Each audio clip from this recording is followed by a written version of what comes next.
Quando Deus começa a criar, a dizer o haja pela sua palavra, é uma palavra em hebraico muito profunda, que é criar absoluto, que significa elal. Essa palavra, ela tem o poder de Deus dizer ao universo, à terra, seja o que for, e dizer haja, e ao mesmo tempo haver, por uma palavra, pela palavra que saiu da sua boca.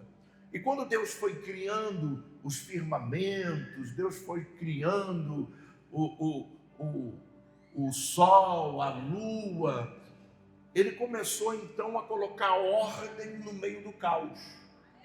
A terra era sem forma e vazia, e o Espírito de Deus se movimentava sobre a face do lugar chamado abismo. E nesse lugar de confusão, nesse lugar de destruição, não havia o principal, que era uma regra. E a maior regra que existe, que Deus nos deu, é o tempo. A primeira coisa que Deus vai fazer é separar dia e noite, sol e lua. Não tem um propósito maior do que criar o tempo. E esse tempo que Deus começa a criar, Ele vai dizer que durante o período que o sol se estabelece, Ele chama de dia. E o período que a lua se estabelece, Ele chama de noite. E não por um acaso, mas por um propósito. Tanto o sol como a lua têm um período de 12 horas. E como a terra gira em torno do seu próprio eixo, vai fazer com que a rotação da terra vai criar esses 12 horas para cá, 12 horas para lá, e nós vamos contando assim o tempo, as horas, os minutos, segundos, os dias, os meses, e dentro desses meses começam a haver as estações. E aí de 3 em 3 meses as estações mudam. Isso é tão real, né? Aqui no Brasil nem tanto, que nós somos um país tropical, e a vulnerabilidade do nosso clima é muito constante, né? Mas a verdade é que em países da Europa é literal. Quando chega na época do frio, do inverno, no inverno cai neve, fica tudo gelado. Quando chega no verão ninguém aguenta, é calor, morre gente lá na Itália, que é o país mais idoso do mundo. Então tem pessoas que não aguentam um calor de 40 graus, é real. Todos os anos é a mesma coisa, e durante os ciclos vem as coisas que acontecem no meio deles. Os tufões, as chuvas, os ventos, e assim Deus estabelece o tempo. E dentro desse tempo estabelecido sobre a terra, que Deus, após isso, cria o homem. E nós somos formados de ciclos. Amém? Amém? Nós estamos ainda na primavera, né? E daqui a pouco vamos entrar onde? No verão. Quem gosta do verão aí? Suar, né? Quem gosta da primavera? A primavera é uma estação boa, né? Não fica nem muito frio, nem muito calor. Mas tem dias atípicos, porque literalmente somos um país tropical. A questão é que esse tempo que Deus cria, Ele tem um objetivo: colocar em ordem. Colocar em ordem o quê?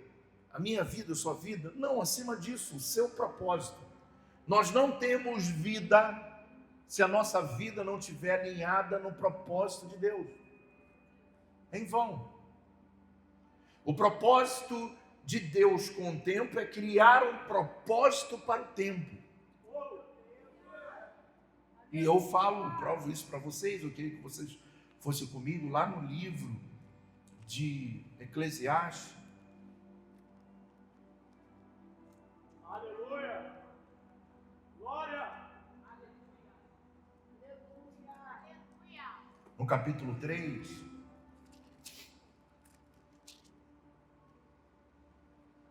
E olha que coisa linda, quem escreve esse livro é o homem mais sábio da Bíblia. Que, aliás, o homem mais sábio da terra, que já houve, que foi Salomão. Ele diz o seguinte: para tudo, para o que, gente? Alguma coisa? Não. Para tudo, há uma ocasião certa. Meu Deus, isso é muito forte. Então, para cada coisa tem uma ocasião certa. A questão é entendermos quando é a hora certa. Porque para cada hora certa há um tempo certo para cada propósito.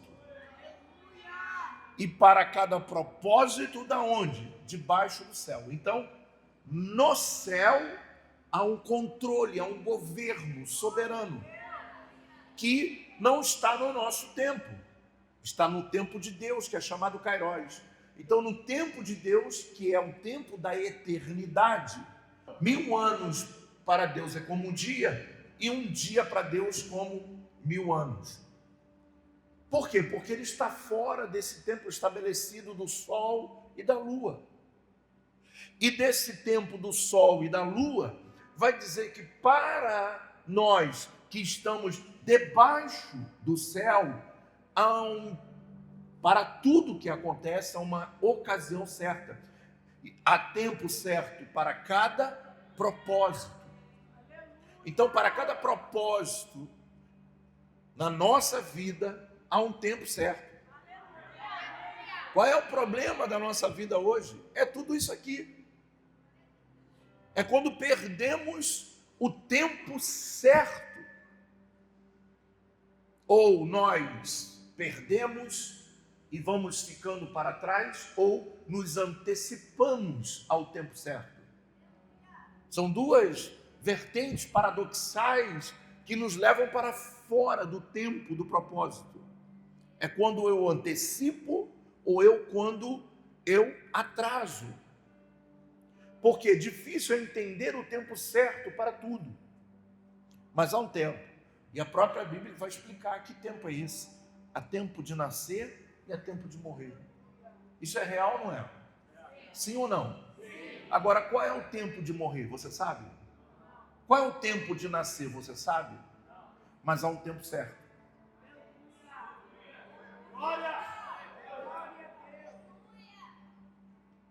Você não nasceu, por exemplo, eu nasci no dia 2 de fevereiro de 1997. Não, desculpa, eu nasci no dia 2 de fevereiro de 1971. Naquele dia que eu nasci, não foi um dia de acaso, foi um dia de um tempo certo que eu nasci. Agora, qual é o dia que eu vou morrer? Não sei, mas há um tempo certo para tudo. Quando você chega na vida, você entra na vida, você sai da barriga, você entra num tempo que já existe, tudo certo, tudo pronto. Nós que somos cristãos, nós temos o poder em Cristo de anular ciclos ou criar ciclos. Isso é incrível, isso é maravilhoso. Porque pela minha fé, eu consigo fazer com que Deus possa impedir que o tempo que é o certo é onde Satanás trabalha, para roubar o tempo certo. E aí, por exemplo, pessoas que morrem precocemente, eles morrem antes do tempo que foi programado por Deus para o propósito sobre a vida daquela pessoa. Eu espero que você esteja entendendo, porque mais simples não tem como ser. E para aquela pessoa se morrer precoce, ela vai perder o tempo, mas nós, pela fé, mudamos o tempo.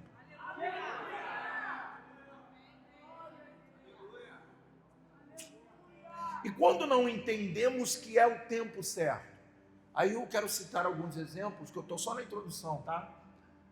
Vamos começar a entender alguns exemplos, como, por exemplo, o rei Ezequias. O rei Ezequias, ele vai receber uma visita, era um homem correto, um homem que serviu a Deus com fidelidade, e o profeta Isaías vai à casa de Ezequias, e vai trazer uma notícia para ele dizendo: olha, Deus me trouxe aqui para dizer a você o seguinte: põe a tua casa em ordem, que você vai morrer. Quando o profeta Isaías vai embora, ele chora, deita, chora, vira o travesseiro e começa a chorar: Senhor, eu fui fiel a ti, e começa a relatar a história dele. No meio que ele está relatando a história, Deus manda Isaías voltar à casa de Ezequias e dizer: Ezequias, Deus manda eu te dizer que você não vai morrer, mas que você ainda vai viver 15 anos. Ou duas coisas vão acontecer quando eu leio isso: ou Deus errou no tempo, no propósito, ou alguém quis viver um tempo que não era propósito. Glória! Quando vamos estudar a história depois disso, nós vamos observar que o que Deus queria era que Ezequias colocasse a casa em ordem. A morte era apenas um acontecimento que vai ter para cada um de nós. A questão não é morrer, é como eu vou morrer e quando eu vou morrer, com a salvação ou sem a salvação, mediante a vida que eu levo. Era para Ezequias ter morrido, mas primeiro ter colocado a casa em ordem. O que ele faz? Deus dá 15 anos a mais a ele, ele não coloca a casa em ordem, faz um monte de besteira e dá mostra para Nabucodonosor todo o tesouro que tinha no templo. Por isso, os babilônicos levaram o povo de Judá cativo. Então, esses 15 anos não serviram para nada. Ele quis um tempo de vida sem propósito. E o tempo do propósito de Deus é: põe a tua casa em ordem, porque é mais importante você colocar a sua casa em ordem e morrer do que você viver, não botar a tua casa em ordem e morrer.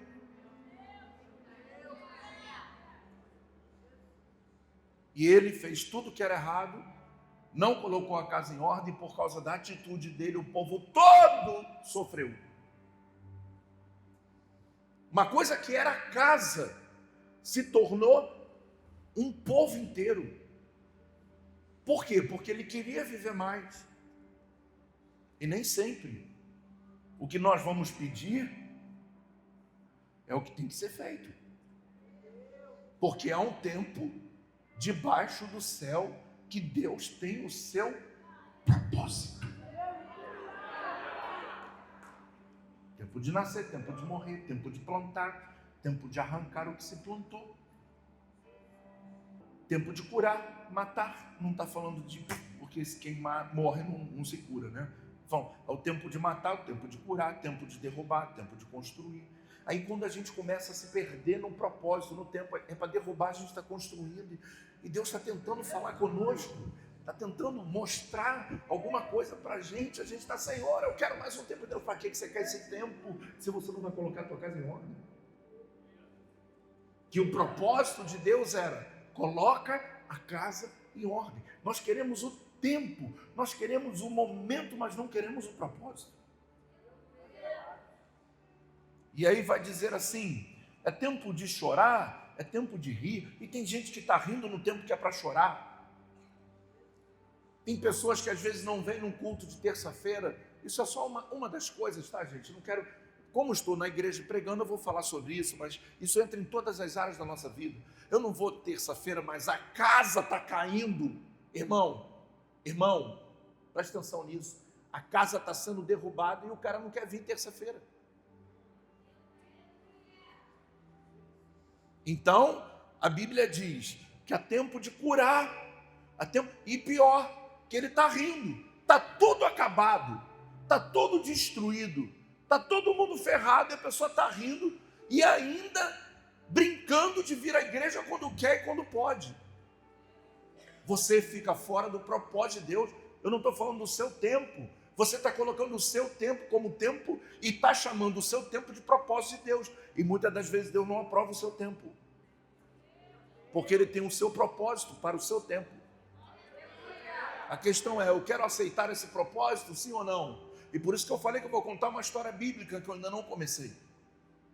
Eu quero que você entenda que quando é para chorar, a gente tem que chorar. E o culto terça-feira, para quem vir aqui chorar, é para clamar, é para passar com a roupa, é para buscar a Deus, sabe? Talvez você esteja com a família toda arrebentada, é para arrancar todo mundo, vai todo mundo para a igreja. É para isso, para que o tempo de Deus comece a se adequar ao seu tempo.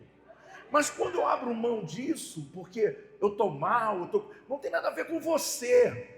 Primeira coisa, eu quero desvincular essa mensagem de você. Você não tem nada a ver com isso. É o propósito de Deus em cada tempo da sua vida. Eu estou debaixo desse tempo ou eu estou deixando a vida me levar? Esse é o grande problema. É tempo de guardar e é tempo de jogar fora. Nem sempre aquela comida que fica 5 dias na geladeira você vai comer e pode estar estragada. Tem coisas que tem que jogar fora. Aleluia. Tem coisas que precisam sair, não é tempo de guardar mágoa, ressentimento. Tem que sair, tem que ir. Aleluia. Quando as coisas são recentes, a gente guarda, a gente sente, está tudo bem. Mas depois é hora de você largar e deixar ir. Porque não pode ficar dentro de você uma coisa que tem que ir. Porque é tempo de guardar e é tempo de deixar ir. Há tempo de eu sentir e há tempo de eu deixar de sentir. Isso vai fazer com que os ciclos mudem. Aleluia, Deus está nesse lugar. O detalhe é quando eu perco o tempo e os ciclos se repetem e vão se repetindo. E se você observar durante eu pregando, a sua mente pode estar te levando para o teu passado e fazer você observar que como era para você estar longe na presença de Deus, no ministério, quanto que era você para estar longe no seu trabalho e tal, e você está parado. Ou quem sabe você foi além do que Deus queria que você fosse e se frustrou, e a frustração é sua. Porque Deus não mandou você fazer. E você se antecipou. Mas de uma coisa eu tenho certeza, que Deus, para cada coisa e debaixo da terra, Ele tem um tempo e tem um propósito com o tempo. Aleluia. Diga aleluia. Diga glória a Deus. Há tempo de abraçar, tempo de se conter. Há tempo de procurar, tempo de desistir. E aí ele vai falar sobre toda essa questão do tempo. Porque o tempo é feito de ciclos. E os ciclos muitas das vezes não podem se repetir. E agora sim eu quero contar uma história para vocês, que é a história bíblica. Israel viveu 430 anos cativos no deserto. Cativos no deserto. Depois que eles saem do Egito, a proposta de Deus, o propósito de Deus era: vocês vão sair do Egito e vocês vão para a terra que eu te mostrarei. Sim ou não? Que terra era essa? Gente, vocês estão aqui mesmo? Que terra era essa? Canaã. Pode falar, gente, sem medinho. Fala, Canaã. Hoje é Israel, mas na época era Canaã, terra de Cã. Então, aquela foi a promessa que Deus deu a eles? Não, deu a Abraão. Eles estavam eram descendentes de Abraão. E o que Deus estava fazendo? Eu vou cumprir na vida de vocês aquilo que eu prometi lá atrás, porque Deus é o dono do tempo, da promessa. E tudo que Ele fala, Ele cumpre. Porque em Deuteronômio vai dizer que Ele não é filho do homem para mentir, nem homem para mentir, nem filho do homem para se arrepender. As gerações passaram, mas a palavra de Deus continuou viva. Abraão recebeu a palavra, não viveu a palavra, mas os seus descendentes, a palavra estava viva neles. Vocês vão entrar e vão herdar a terra que eu prometi aos seus antepassados. Cara, tem tanta coisa linkada conosco que até os nossos antepassados, coisas que Deus nos prometeu no passado, que a gente acha que não tem mais nada a ver com a gente, está ainda em vigência. Quem tirou isso? Você pegou e jogou fora o tempo que era para guardar, você jogou fora. só porque ainda não aconteceu no seu tempo. É tão lindo entender isso de uma forma clara, como estou explicando à igreja, que nós vamos começar a compreender algumas palavras do Mestre Jesus, que disse assim: batei, batei, batei e abrir-se-vos-á. Então ele está ensinando sobre o quê? Sobre tempo. Ele não está falando sobre bater, ele está falando sobre o tempo. Ele está falando sobre perseverança. Ele não está falando sobre de pegar a mão e ficar batendo. Ele está falando de ser o quê? Corajoso, ser determinado, ser perseverante. Vai, bate que você vai achar. Buscareis e me achareis.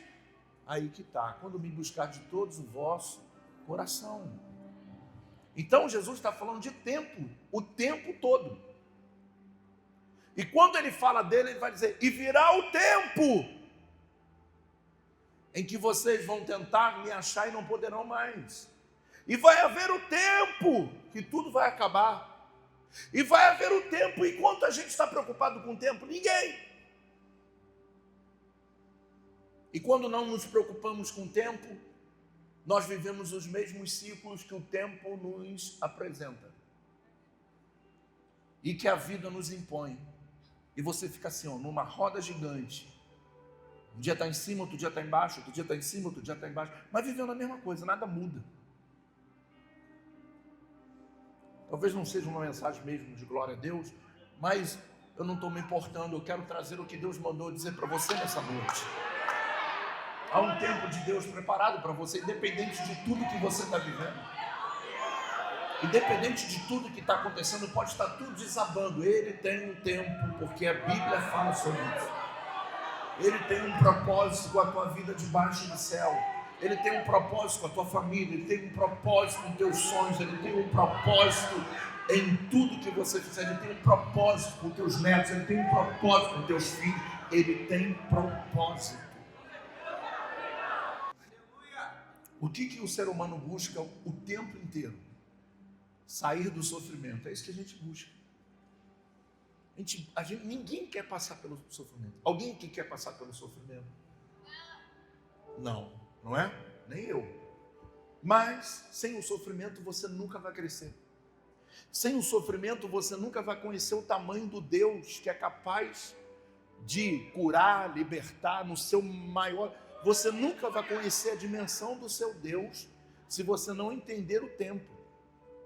Quando os discípulos estão no barco, eles estão lá, ai meu Deus, a gente vai morrer afogado. Ai, Jesus está no barco, eles estão irados. O mestre, como é que o mestre consegue dormir, né? Mestre, tá... Aí ele acorda, o que houve? A tempestade, vento, cessa, mar, acalma-te. Aí ele vai dizer duas coisas. Primeiro, homens de pouca fé.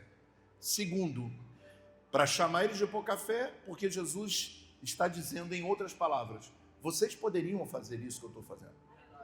Segundo, ele está dizendo, a segunda palavra é eles que dizem, quem é esse que até o mar e o vento lhe obedecem? Se não tivesse tempestade, eles não conheceriam aquele que acalma vento e mar.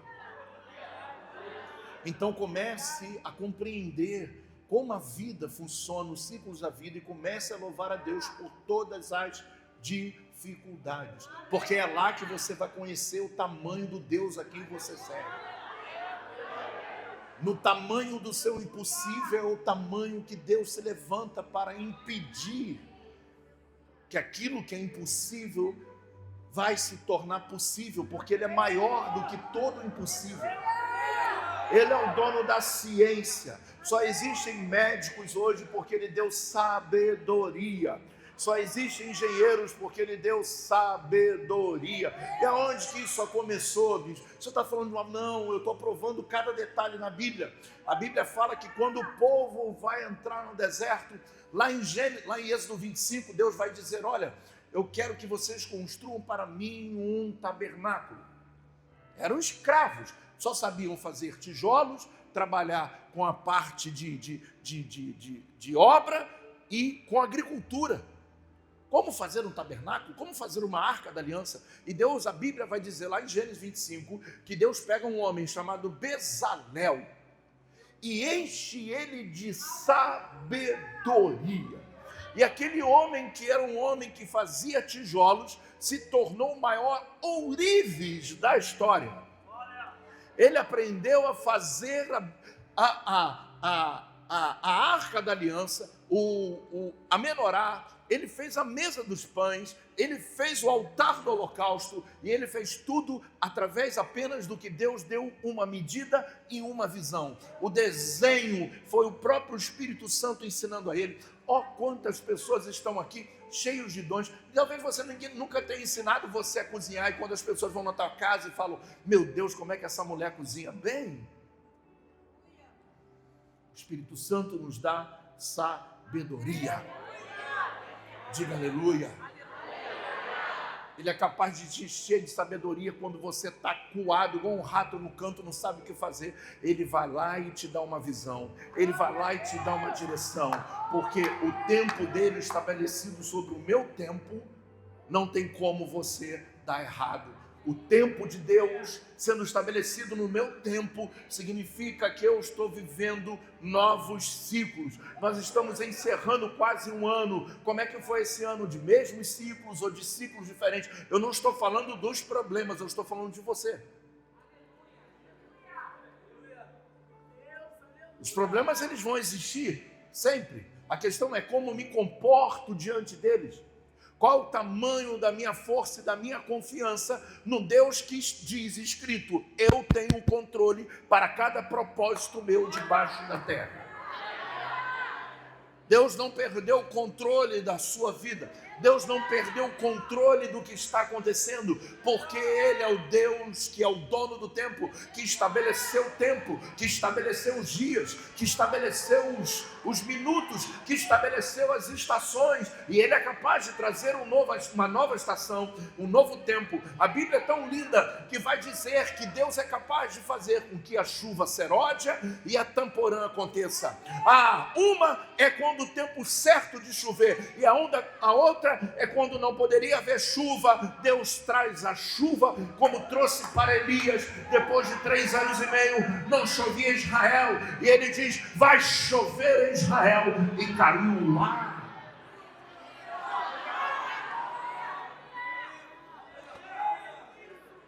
Aleluia.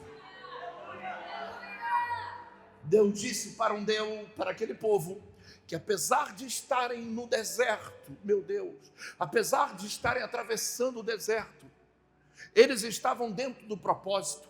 Quando nós vemos alguém passar pelo deserto, quando nós vemos alguém passar por um momento impossível, nós, crentes, começamos a errar, porque nós automaticamente pré-julgamos.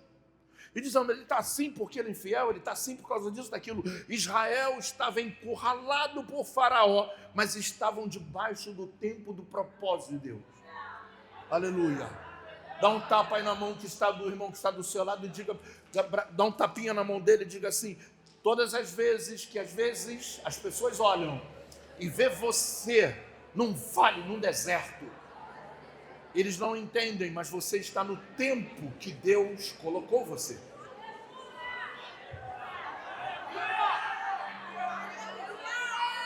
Isso foi tão poderoso. Eles estavam tão no tempo, minha bispa, minha linda bispa, que eles estavam tão no tempo, que quando eles vão reclamar com Moisés, Moisés, desesperado, começa a clamar a Deus, e o próprio Deus diz assim: por que clamas a mim? Tudo o que está acontecendo, eu estou governando. Só pega o teu cajado e toca no mar, que o mar vai se abrir.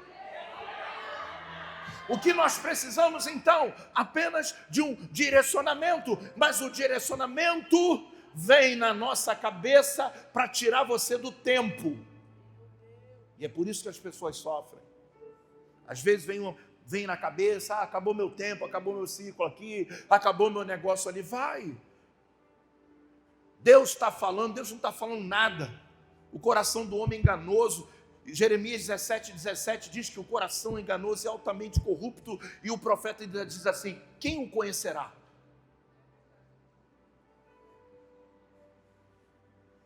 Tudo é assim. As pessoas às vezes me procuram e falam assim: porque Deus mandou. Eu falo: irmão, Se Deus mandou, quem sou eu para tentar segurar?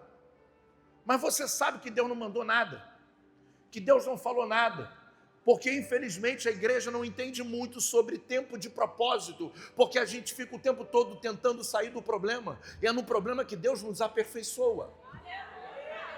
Todas as pessoas que fogem é porque elas não sabem resolver problemas, e quando elas saem, elas vão levar isso também para outro lugar, e lá vai ter problemas também, não se iluda, e não vão conseguir resolver os problemas, e vão ficar pulando daqui, vão ficar pulando dali, e não vão chegar a lugar nenhum até o diabo consegui-las levarem para o mundo.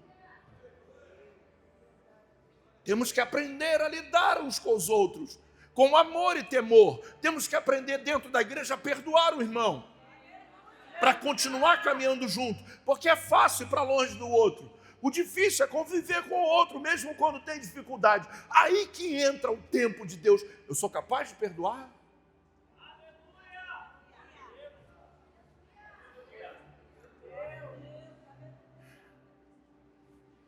Acho que eu nunca preguei uma mensagem tão profunda nessa igreja durante 18 anos. O problema é que nós queremos colocar o nosso tempo, exclusivamente o nosso tempo, e depois dizer para Deus que Deus está respondendo no meu tempo, que Ele não está respondendo nada, o que Ele não está falando nada. Nós estamos apenas tentando sair de um problema. Mas esse problema vai para onde você for, não se iluda. Eu já vi muitas pessoas casarem, separarem, e depois começarem de novo, e quando começam de novo, ele diz, estou livre. Até o 4º mês, depois começam os mesmos problemas, porque quem vai para o casamento é ele, vai levar os mesmos problemas que ele achava que era do outro. E o outro não vai aguentar o que o primeiro aguentava. Porque para onde você for, você vai levar quem você é. E se você sai fora do tempo, você vive fora do tempo, e você vai levar essa fora do tempo para outro lugar, e vai fazer com que outras pessoas vivam o teu fora do tempo. E você vai ser um problema.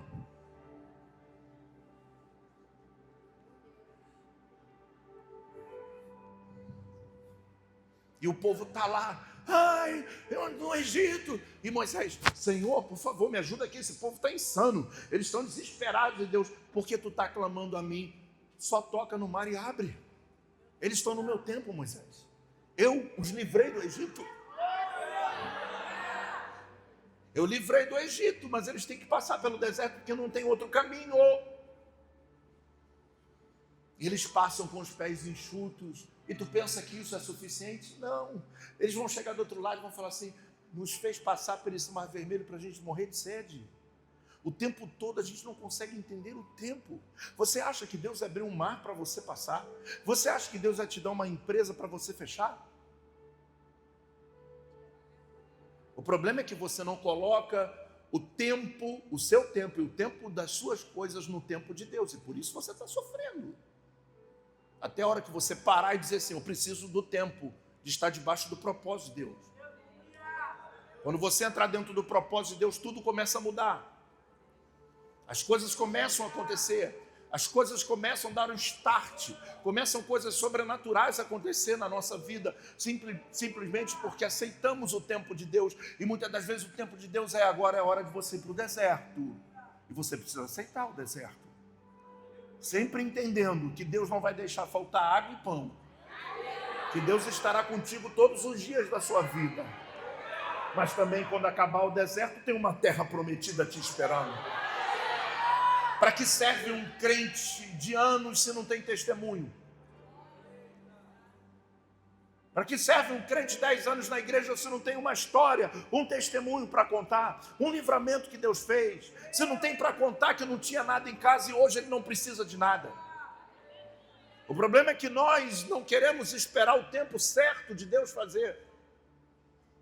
Quando eu cheguei aqui na Vila Kennedy, eu estava com alguns anos. Estava bem novo. Tinha um cabelo preto, juvenil, quebrava tudo quanto é coisa. Hoje ainda estou da mesma forma, tal era a minha força, tal era hoje. Nem tanto, mas estamos na mesma vibe. Agora, o interessante é que quando eu cheguei, o ciclo que eu vivia já não é mais o ciclo que eu vivo hoje. Porque o ciclo do tempo eu fui entrando. em cada desafio, em cada momento de fé, em cada lugar que Deus me empurrava, eu aceitava, e entendia que Ele estava no controle de tudo, como está até hoje. E quando acontece isso, o tempo não passa, o propósito se cumpre, as promessas se materializam e começa a acontecer um monte de coisa nova. Eu já não sou mais o Renato de 2007.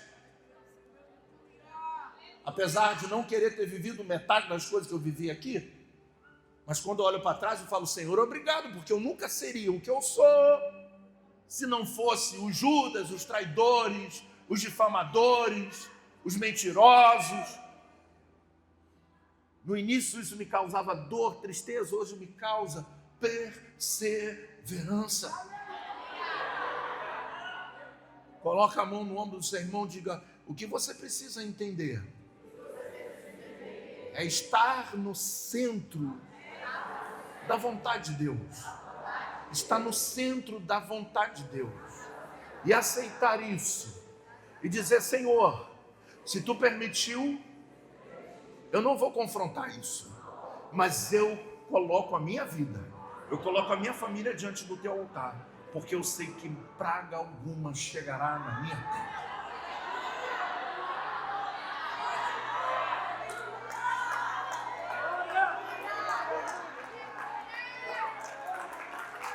Aleluia!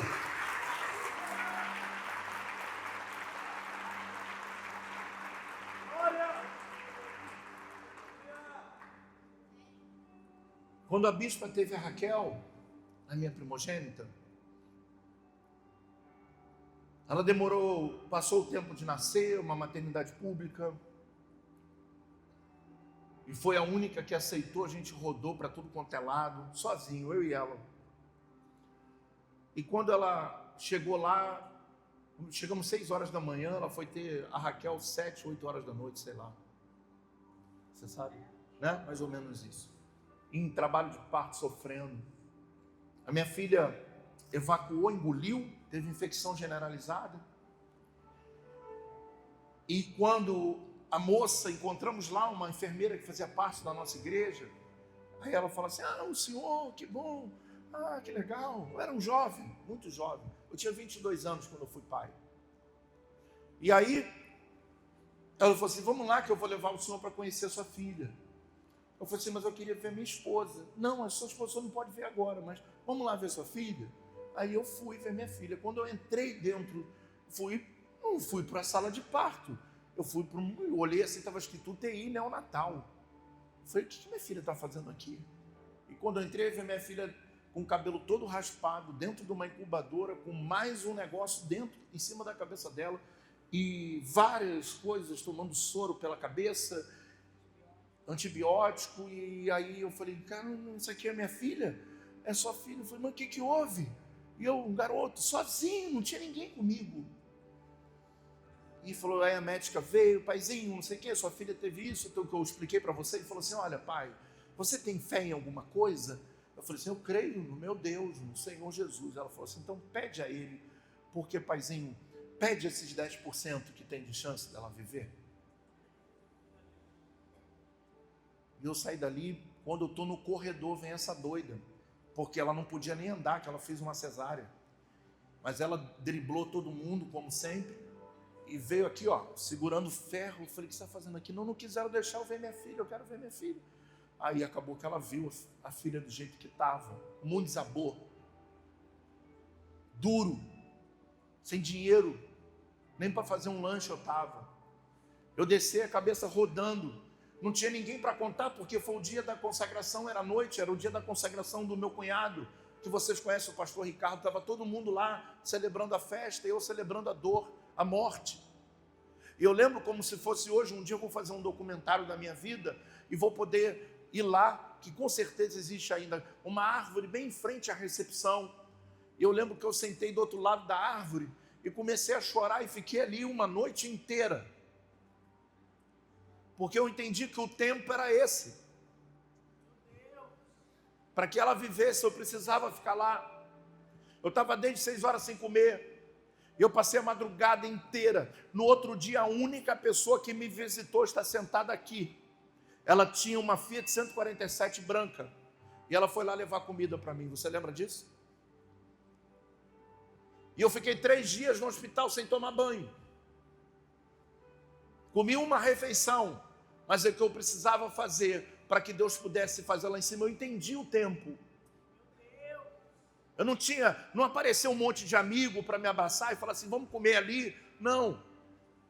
E eu vi, primeira vez que eu vi, passou o tempo, ela foi resistindo, o médico falou, vai ter problema neurológico, porque não oxigenou o cérebro, se não tiver, vai ter problema no coração, e vai ter um monte de problema.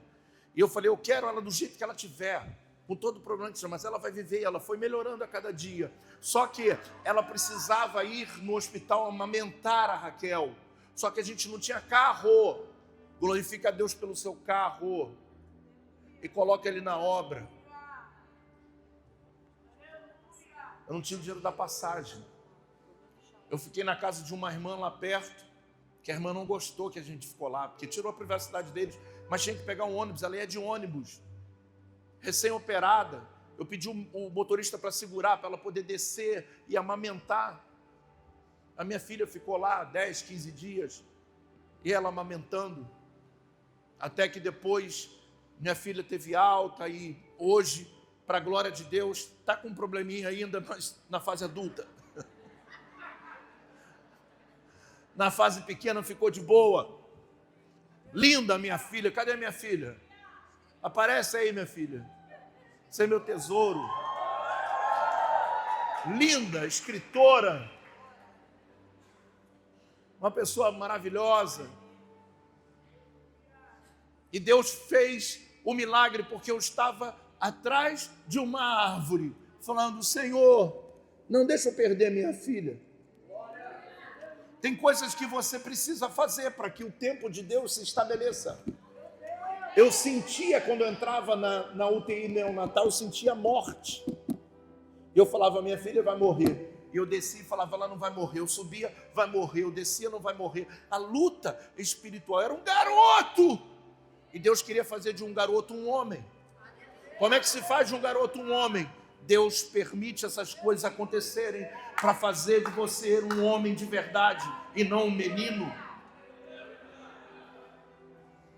Minha filha foi para casa, as minhas filhas casaram e elas têm filhos com 5 meses de proximidade. E eu profetizava o tempo todo dizendo, olha, em momento algum isso jamais vai acontecer na minha vida de novo. Acabou em você, acabou nela, nós orávamos. Em 2016 nasce o meu gordinho, nasce o Noah, e quando o Noah nasceu, já começou na gravidez com que ele tinha adquirido, a minha filha tinha adquirido um vírus chamado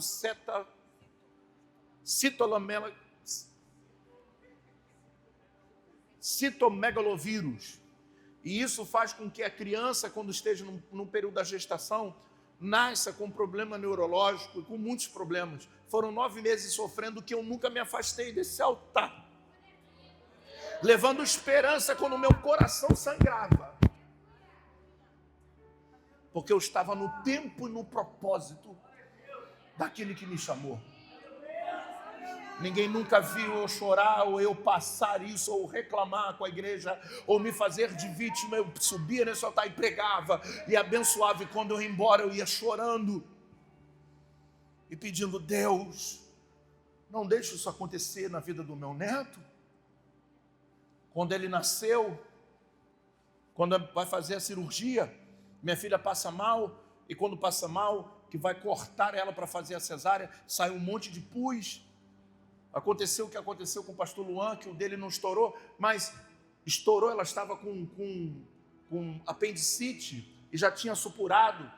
E quando o médico abre assim, o que sai é pus. E o médico ficou desesperado. A apêndice estava necrosada. E como a apêndice dela estava grávida na útero, não parecia. E aí ele vai tirar o neném, põe o neném na UTI, e lava ela toda e marca uma cirurgia para 4 horas depois que ela tinha operado para tirar a apêndice. Eu estou sentado na escada, que tem uma escada, tem um vidro grande assim, e tem uma escada que desce. Eu sentei ali e eu falei, Senhor, eu te pedi tanto que não acontecesse mais isso na minha geração. Eu não sabia se o meu neto estava na UTI por causa do vírus ou por causa de ter acontecido a mesma coisa, engolido aquele nojo todo que estava na barriga dela. E a minha preocupação já não era nem mais ele, porque a minha filha era para ter morrido. O médico aparece na porta e você estava junto. Ele aparece, lembra que tu até brigou com ele? Que ele abriu a porta e falou assim: vocês sabem o que aconteceram? Eu falei assim: não, a sua filha aconteceu isso agora. É um milagre, tem que ser só um milagre. Ela tem que ser operada urgente, mas ela vai ter que ser operada em cima de uma cirurgia. É grave, ela está com infecção generalizada. E eu lembrei de mim, quando eu tinha 18 anos e fiquei assim. Eu falei: ciclos se repetindo.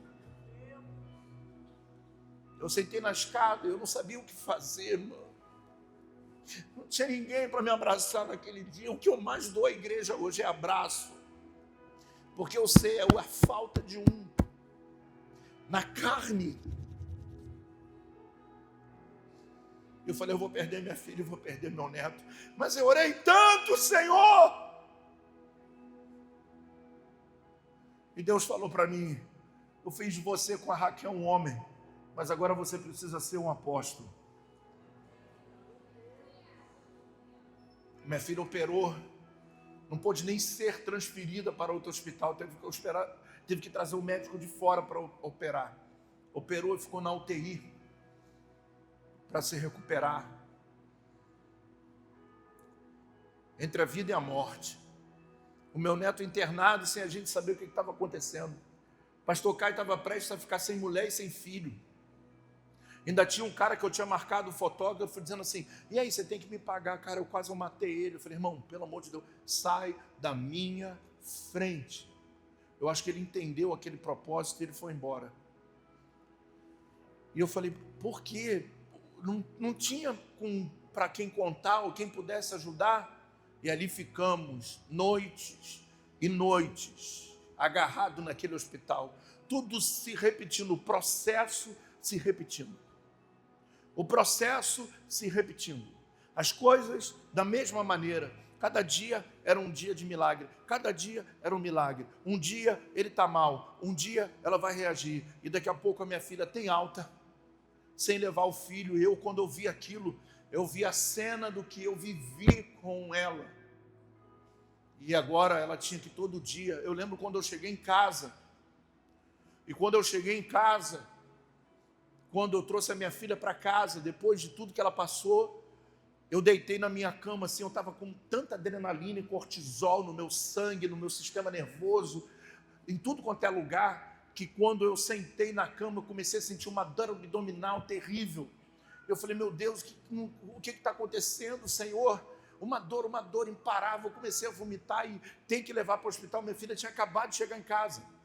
Aí a pastora Isa foi lá, me pegou, me levou para Santa Cruz, e de Santa Cruz não quiseram me internar, que falaram que era grave, e me levaram para outro lugar. Eu só sei que eu fui parar no hospital, e a dor não passava, e descobriram que eu estava com cálculo renal, e eu tive que fazer uma cirurgia. Tive que botar um catéter chamado duplo J. E se a bispa não vai lá e briga, eu tinha morrido, porque o canal não tinha, a pedra não tinha fechado a ureter, tinha fechado a saída da bexiga. Eu estava com a minha bexiga tão cheia, que quando o médico olhou, ele falou assim: leva ele agora para o centro cirúrgico, senão a gente perde ele. E eu vivendo tudo isso, fui para casa. Aquilo é horrível dentro da gente. E eu tendo que cuidar da minha filha e levar minha filha para o hospital para dar mamar para o filho. E ficar lá até as 9 da noite. E depois sair e ainda ficar lá fora. Quantas noites eu fiquei lá fora, orando e clamando pela vida dele? Então os dois aí para a glória de Deus. Porque eu estava no tempo e no propósito que Deus determinou. Mas olha, que coisa linda. Quando a minha outra filha teve neném, a Rebeca, eu falei: agora acabou. Nasceu o Renato. Renato nasceu feinho demais, tadinho. E quando eu vi no espelho, eu falei: meu Deus, Senhor, tem misericórdia. Aí todo mundo: ele é lindo, ele é lindo. Ai. Ele tinha uma cara de mal, ele era. Eu falei: gente, não é parecido comigo essa criança? Coisa linda, tchau. Aí a bispa falou assim: nossa. Eu falei: filho, vamos orar. Vamos orar que Deus muda o quadro, né? Vai ficar assim? Não pode ser ficar assim. E ele veio. Aí o Vitor lá, com a criança, pastor Vitor, e foram para o quarto. E eu falei, glória a Deus, quebrou o ciclo.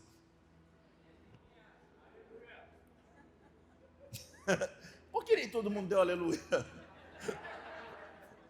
Hã?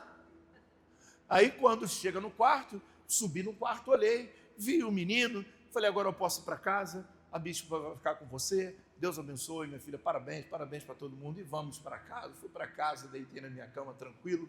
Quando dá umas 2h pouca da manhã, ela me liga e fala assim, Renato, vem para cá. Vem para cá, porque eu senti ele estranho. A mãe é sinistra, senti que a respiração dele não estava boa, e estava alguma coisa, ele já estava roxo, já estava morrendo, levaram ele para a UTI. Eu falei, não, Senhor, mais uma vez não. Peguei meu carro e fui voado para lá. Chegando no lugar, ele teve que ficar na UTI. E ficou o tempo que o Noah ficou na UTI. E aí começa a levar minha outra filha para o hospital para dar mamar para o neném, e repetindo a terceira vez o mesmo ciclo. A pergunta era, Senhor, não estou entendendo. Como tem muitas pessoas aqui que talvez não estejam entendendo o seu momento. Mas Ele é o dono do tempo. Renato foi para casa, saiu do hospital com aquela cara de mal, feio, e foi melhorando para a glória de Deus. Depois as minhas filhas engravidaram novamente, no mesmo tempo, pertinho também. Parece até que ele e o Vitor, né? 0 e 1. Aí, e vê quem vai primeiro. 2 meses de diferença praticamente. E aí, de repente, a minha filha vai fazer a ultra normal e percebe que a criança estava morta. Eu vi aqui a minha filha me dando uma aula de cristianismo. Quando eu a vi aqui, a Rebeca, numa terça-feira, aqui em pé, porque ela ia fazer a cirurgia para tirar a criança na quarta. Ela estava aqui em pé, com as mãos erguidas e louvando a Deus.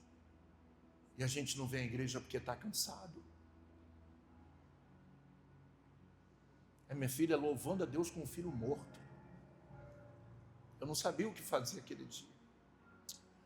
Passou outros dias, o outro filho morreu da minha filha. Perdi 2 netos. E nunca larguei esse altar.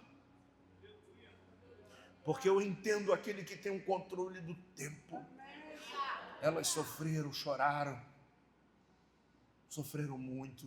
O máximo que a gente podia dar era um abraço, um apoio.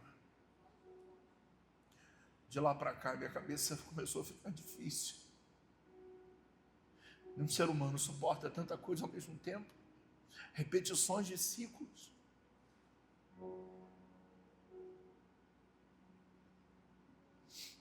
Logo depois, a Rebeca desbloqueou, ficou grávida.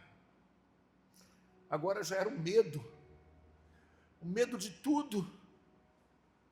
E aí vem essa coisinha tão simpática, tão especial, que é a Betina. E a Betina nasce. E aí, como é que tá?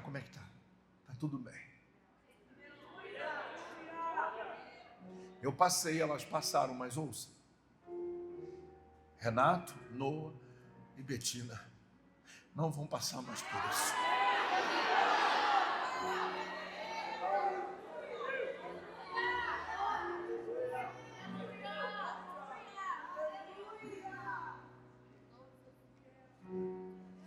Um dia eu pregando aqui, eu escutei Deus falar no meu ouvido: servo bom e fiel. Tu foste fiel no pouco, sobre muito eu vou te colocar.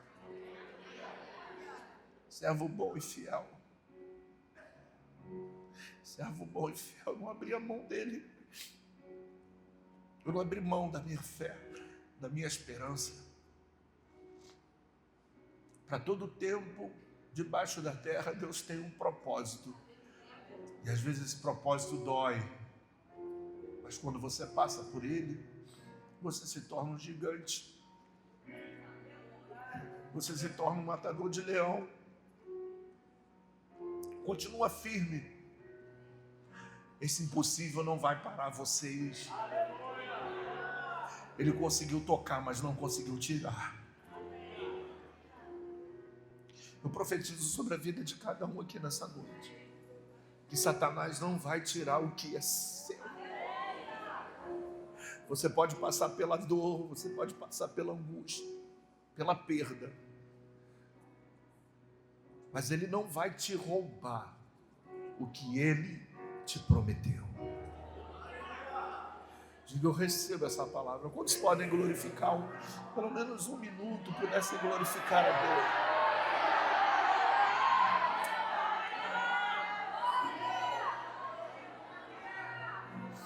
Agradeça a Deus pela chuva, pelo sol. Agradeça a Deus pela lua.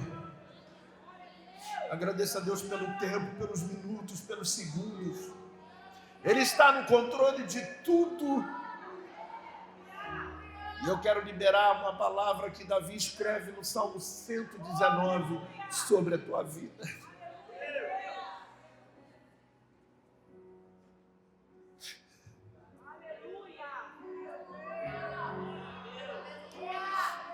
No Salmo 119, versículo 116, Davi levanta as mãos e diz: Senhor, não me deixa ser envergonhado na minha esperança. Eu libero essa palavra pela sua vida. Você não vai ser envergonhado na sua esperança. Vai passar. Volta para o tempo. Volta para o tempo.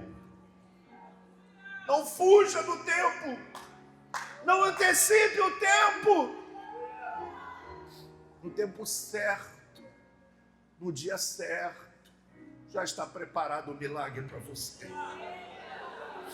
Já está preparado o milagre para você. O nosso Deus é o nosso refúgio, a nossa fortaleza, o socorro bem presente no dia da angústia. Ele está no controle de tudo que você está passando. E Ele vai cuidando de tudo. Ele está cuidando de tudo. Diga glória a Deus. Diga, Ele está cuidando de tudo. Ele é fiel. Ele é fiel.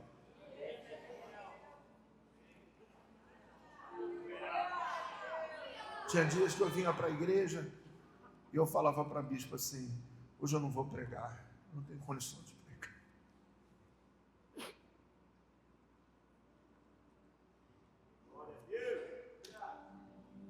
E ela falava para mim: vai lá que hoje vai ser a melhor mensagem que você vai pregar na sua vida.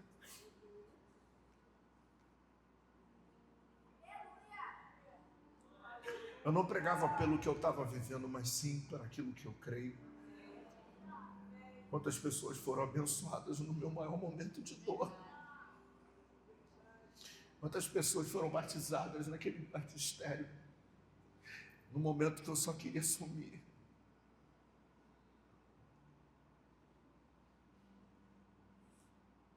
Entenda o tempo,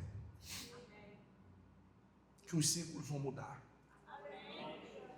Os ciclos mudam quando a gente entende que o Senhor tem um propósito para cada um de nós. Diga aleluia, diga glória a Deus. Dê um abraço nesse irmão que está do seu lado, que talvez é tudo que ele precise, de um abraço. Nesse momento que ele está vivendo, diga para ele: fica calmo, fica tranquilo. Ele está no controle.